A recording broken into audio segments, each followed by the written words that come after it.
Mangithi kanti bengihlushwa intombazana kuleso sikhathi leso infonela ingithuki thandana nalo baba angazi ithole njani intombazana ifoni yami la ngithi nhla lesikhathi abhizi lapha ngifuna ukungena mina edriveway ejardini beka imoto la ubhizi ngenye imoto ye3 cars ngigcine ngikwazile ukuthi ngimncenga ayisuse imoto.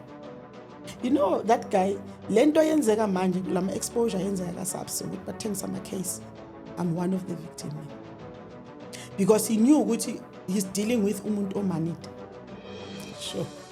Athi no angikwazi ukubiza abantu i-festive season. Engikwaziyo kaSAPS amabhutsi ahlala aready. Uma ngizofika ngimoshakela lo mshado kule 3 years 11 12 13 ngizange sakhonza assemblies. Lo mntwana beka set. Before ngibona ikhanda lomntwana ngithuswa yile zinto engizibonayo. Ngibone istepis esispiral esikhuphuka so.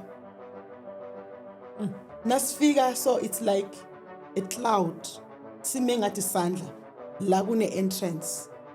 Kunabantu abahleli la and they're so happy. Baya waiver. Omunye uhlelele ngapha close to the door. Umama pregnant. Umene toddler la. Ale toddler la ngiyivela so. Lo mama ngabona isisu sakhe sivuleka like 3 layers. I could see the baby inside. Why would you allow this, especially ukulimala intombazana? Wes lokuthi kuzothiwa ngikhipha isisu. Njani uNkulunkulu?